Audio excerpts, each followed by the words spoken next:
ടീച്ചറെ ടീച്ചറുടെ ക്ലാസ്സിലെ സ്റ്റുഡന്റ് അല്ലേ അമീൻ? അവന്റെ സിസ്റ്റർ അല്ലേ അമീറ? അതെ. എന്താ ടീച്ചറെ? അല്ല ടീച്ചറെ, മിനിഞ്ഞാന്നാ അവരുടെ മുത്തശ്ശി മരിച്ചത്. സംസ്കാര ചടങ്ങ് നടന്നത് ഹിന്ദു ആചാരപ്രകാരവും. കുട്ടികൾ അവരുടെയാന്നാ പറയുന്നത്. പക്ഷേ കുട്ടികളുടെ പേരും നോക്കി. നിങ്ങളുടെയൊക്കെ പാർട്ടിയുടെ കണ്ണും കൊണ്ട് നോക്കിയാ അങ്ങനെയൊക്കെ തോന്നുള്ളൂ ടീച്ചറെ. ടീച്ചർക്ക് അവരുടെ ഡീറ്റെയിൽസ് തരാൻ പറ്റൂ? ആ രണ്ടാമത്തെ രജിസ്റ്ററിലുണ്ടാവും.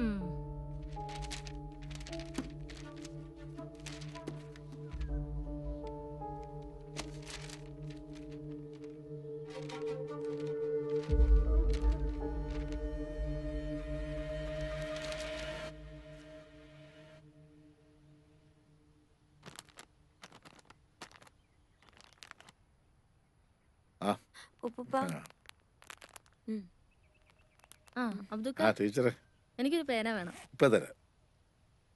അമീനെ ഇന്ന് ക്ലാസ്സിൽ കണ്ടില്ലല്ലോ, മോളെ കണ്ടില്ലല്ലോ. അവന് തീരെ സുഖമില്ലാന്ന് പറഞ്ഞു. വയ്യെങ്കി പോകണ്ടെന്ന് ഞാനും പറഞ്ഞു. നാളെ മുതൽ ക്ലാസ്സിൽ വരണോട്ടോ, കേട്ടോ മോളു? ശരിയെന്നാ.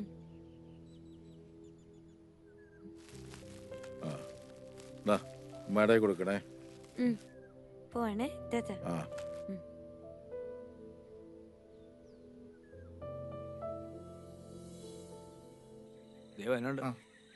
എന്താ ടീച്ചറെ പോയ കാര്യം? അതെ, രമേശയുടെ മോളുണ്ടോ?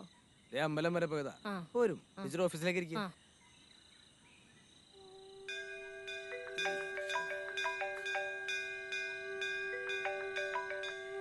ഉമേഷേ പറ. രമേശേട്ടാ, ടീച്ചർ വന്നിട്ടുണ്ടേ. ഞാനിപ്പോ അങ്ങോട്ട് എത്തിയേക്കാം. ശരി, ആയിക്കോട്ടെ. ശരി. പുള്ളി എന്താ പറഞ്ഞേ? ഇപ്പൊ വരാന്ന് പറഞ്ഞു. പറഞ്ഞ കാര്യം എന്തായി? സംശയത്തിന് വകയുണ്ട്. ആ കുട്ടികളുടെ അഡ്മിഷൻ ഒഫീഷ്യൽ ഒന്നും അല്ല, ഡീറ്റെയിൽസും കൊടുത്തിട്ടില്ല. ഹെഡ് മാസ്റ്ററുടെ സഹായത്തോടെ അബ്ദുക്കെ ലോക്കൽ ഗാർഡിയൻ ആക്കിയാണ് അഡ്മിഷൻ എടുത്തിരിക്കുന്നത്. ആ പിള്ളേരുടെ ഡീറ്റെയിൽസ് ഒന്നും ഇല്ലാത്ത സ്ഥിതിക്ക് സംഗതി കൺഫേമാണ്. പിന്നെ ആ സ്ത്രീ മരിക്കുന്നവരെ പിള്ളേരെ സ്കൂളിൽ വിടുകയും ചെയ്തിട്ടുണ്ട്. ഇപ്പൊ സ്കൂളിലോട്ട് പോകുന്നുമില്ല. അയാൾ ആ കുട്ടികളെ മതം മാറ്റിയെന്ന് തന്നെയാണ് എനിക്കും തോന്നുന്നത്. ആ പിള്ളേര് കേരളത്തിന് പുറത്തുനിന്ന് വന്നാണെന്നല്ലേ അറിയാൻ കഴിഞ്ഞു. ഞാനിതിലൊരു സാധ്യത കാണുന്നുണ്ട്. നോക്കട്ടെ, സമയമോ പറയാം. അപ്പോ ശരി ടീച്ചറെ, പോയിട്ട് ഇത്തിരി ധൃതിയുണ്ട്. അമ്പലത്തിലെ തിരക്കിനിടെ ഇറങ്ങിയതാ. ശരിയെന്നാ, പോട്ടെ. പൗരത്വ നിയമം പാസ്സാകുന്നതോടെ അനധികൃത കുടിയേറ്റം തടയാനാകുമെന്ന് കേന്ദ്ര ആഭ്യന്തര മന്ത്രാലയം. ഇതിനുവേണ്ടി സംസ്ഥാനങ്ങളിൽ ദ്രുത പരിശോധന നടത്തി വരുന്നു. കേരളവും തമിഴ്നാടും ഒഴികെയുള്ള സംസ്ഥാനങ്ങൾ ഈ നിയമത്തെ അനുകൂലിക്കുന്നു. അല്ലെങ്കിൽ നമ്മുടെ സർക്കാർ ഇതൊന്നും അനുവദിക്കില്ലെന്ന് എനിക്കറിയാം. സർക്കാർ സ്ട്രോങ് ആയിട്ടൊന്നും യാതൊരു കാര്യമില്ല എന്റെ രാമേട്ട. അബ്ദുക്ക ഉള്ള നേരത്ത് പെട്ടിയും കിടക്കാൻ ബാക്കിയാ നോക്ക്. വല്ല പാകിസ്ഥാനിലേക്കോ ബംഗ്ലാദേശിലേക്കൊക്കെ പോകേണ്ടി വരും. നിന്ന് ചിലക്കാതടൂ. നിന്റെ അപ്പൂപ്പൻ കുമാരന്റെ കാലത്തിന് മുന്നേ എന്റെ വാപ്പയൊക്കെ ഇവിടെ ഉണ്ടായിരുന്നു. ഞങ്ങളുടെ ചോരയും നീരും കൊടുത്ത് നേടിയതായി നാടിന്റെ സ്വാതന്ത്ര്യം. ഇങ്ങനെയും പറഞ്ഞോണ്ടിരുന്നോ? ഇങ്ങനെ പറഞ്ഞ പലരും അങ്ങ് നോർത്തില് അനുഭവിച്ചുകൊണ്ടിരിക്കുക, അറിയോ? വാർത്തകളൊക്കെ കാണണ്ടല്ലോ അല്ലേ? ചുമ്മാ നിന്ന് ചിലക്കാതെ ഒന്ന് പോടാ അവിടുന്ന്. നിങ്ങളോടാന്നും പറഞ്ഞിട്ട് യാതൊരു കാര്യമില്ല രാമേട്ടാ. നിങ്ങൾക്ക് അതൊന്നും പറഞ്ഞാൽ മനസ്സിലാവില്ല. നീ ഇതവിടെ പോയി കിടക്കുമായിരുന്നു. ഞാൻ ആ രമേശ് ചേട്ടന്റെ അടുത്തൊന്ന് പോയതായിരുന്നു. എന്നാ വാ. ഇവന്മാർക്ക് ഇത് എന്നാത്തിന് കിടന്നെ ചേട്ടാ?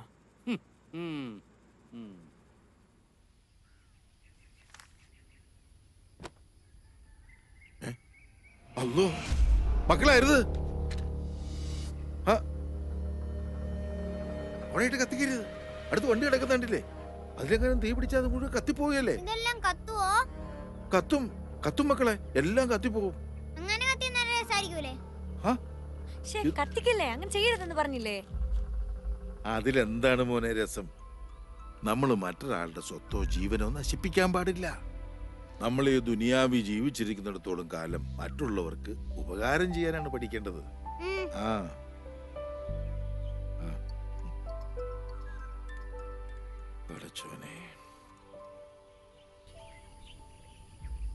നമ്മളിന്ന് എത്തിയിരിക്കുന്നത് കുന്നൂന്നി എന്ന് പറഞ്ഞ അതിമനോഹരമായ ഗ്രാമത്തിലാണ്. ഇവിടെ വളരെ മനോഹരമായിട്ടുള്ള ലൊക്കേഷനാണ്. നല്ല ഫോഗും മഞ്ഞും കാണാൻ തന്നെ വളരെ രസകരമായിട്ടുള്ള ഒരു ലൊക്കേഷൻ തന്നെയാണിത്. നല്ല സ്ഥലം കൊള്ളാം. കുട്ടികളൊക്കെ നടന്നു വന്നിട്ടുണ്ട്. ഇവിടെ അടുത്ത് സ്കൂളൊക്കെ ഉണ്ടെന്ന് തോന്നുന്നു. സൈക്കിളിനെടുത്തുമ്പോൾ ഉണ്ടല്ലോ. ഓ വാവ്, അവിടെ ഒരു വളരെ ഇൻസ്പയർ ആയിട്ടുള്ളൊരു സംഭവം നടന്നിട്ടുണ്ട്. നമുക്ക് ആ കുട്ടിയെ ഒന്ന് പരിചയപ്പെടാം. നീ എന്തിനാ വേസ്റ്റ് എടുത്ത് ബാഗിൽ വെച്ചത്? ഇങ്ങനെ വേസ്റ്റ് ഒന്നും വഴിയിടരുത് എന്നല്ലേ രമ്യ ടീച്ചർ നമ്മളടുത്ത് പറഞ്ഞിട്ടില്ലേ? എന്റെ പേര് ഷെറിൻ എന്നാണ്. ഞാൻ യാത്രാ ബ്ലോഗൊക്കെ ചെയ്യുന്ന ആളാണ്. മോളുടെ പേരൊന്ന് പറയോ? എന്റെ പേര് അമീർ. അമീറ. അപ്പോ അമീറ എന്ന് പറഞ്ഞ ഈ കുട്ടി മോള് ചെയ്തത് വളരെ മാതൃകാപരമായിട്ടുള്ള കാര്യമാണ്. പുതിയ തലമുറക്ക് പിന്തുടരാൻ പറ്റുന്നൊരു ശീലമാണ്. മോളെ ഏത് സ്കൂളിലാണ് പഠിക്കണേ? നമ്മളോട് കുന്നൂന്നി ഗവൺമെന്റ് ആരാണ് ഇത് ചെയ്യാൻ പഠിപ്പിച്ചത്? സ്കൂളിലുള്ള രമ്യ ടീച്ചർ. അപ്പോൾ രമ്യ ടീച്ചറാണ് കുട്ടികളെ ഇതേപോലത്തെ ശീലങ്ങൾ പഠിപ്പിച്ചത്. അപ്പോൾ വരും തലമുറക്ക് ഇതേപോലുള്ള ശീലങ്ങൾ വളർത്തിയെടുക്കാൻ സാധിക്കട്ടെ എന്ന് ആശംസിക്കുന്നു. അപ്പൊ ശരി മക്കളെ.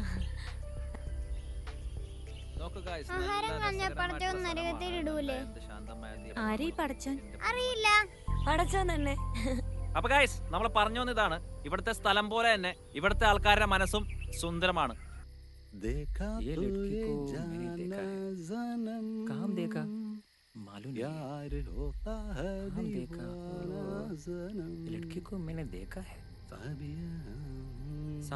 മോളുടെ പേരൊന്ന് പറയൂ.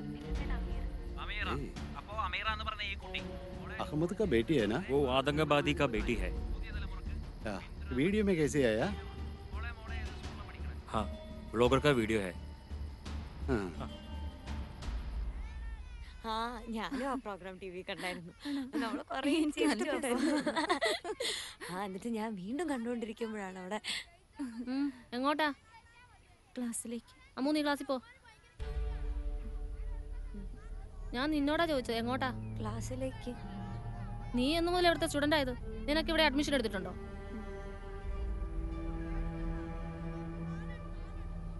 ടീച്ചറെ നമുക്ക് സംസാരിക്കാനുണ്ട്. മാഷ് ഒന്നും പറയണ്ട. മാഷാണ് ഇതിനെല്ലാം ഇവർക്ക് കൂട്ടു നിൽക്കുന്നത്. ടീച്ചറിന്റെ ഉദ്ദേശം എന്താണെന്ന് എനിക്കറിയാം, പക്ഷെ അതിവിടെ നടക്കില്ല. എന്റെ പ്രശ്നം എന്തോ ആയിക്കോട്ടെ, പക്ഷെ ഇത് ഇവിടെ നടക്കില്ല. ഇവർക്ക് ഇവിടെ ലീഗലായിട്ട് അഡ്മിഷൻ കിട്ടില്ല. ഞാനത് റിപ്പോർട്ട് ചെയ്യും. ടീച്ചർ എങ്ങനെയാ ഈ സ്കൂളിൽ ജോലിക്ക് കയറിയെന്ന് എനിക്കറിയാം. വെറുതെ ആ നല്ല മനുഷ്യന്റെ പേര് കളയാനായിട്ട്. മോളെ ഒന്നേ, മോള് പോയാ ഒന്ന് സീല അമീൻ എന്നെ വിളിച്ചോണ്ടേ. കൂടെ ആ ചേച്ചിയുടെ ബാഗ് കൂടെ എടുത്തോണ്ട് വരാൻ പറയണം കേട്ടോ. പോയിട്ട് വാ.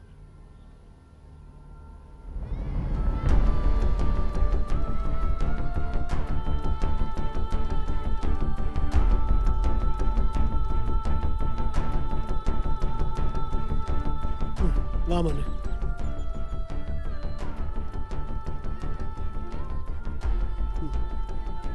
വാ മക്കള് വിഷമിക്കണ്ട കേട്ടോ. നമുക്കേ ഇവിടെ ഒരു ഇൻസ്പെക്ഷൻ വരുന്നുണ്ട്. ഞാൻ അബ്ദൊക്കെയോട് പറഞ്ഞിട്ടുണ്ട്. ഇനി മാഷ് വിളിക്കുമ്പോൾ നിങ്ങൾ സ്കൂളിലോട്ട് വന്നാൽ മതി കേട്ടോ.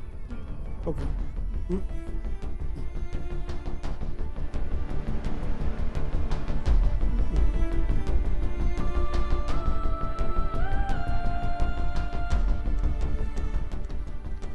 ടീച്ചർക്ക് ഇപ്പൊ സന്തോഷമായി കാണുമല്ലോ അല്ലേ? ആ ആയി.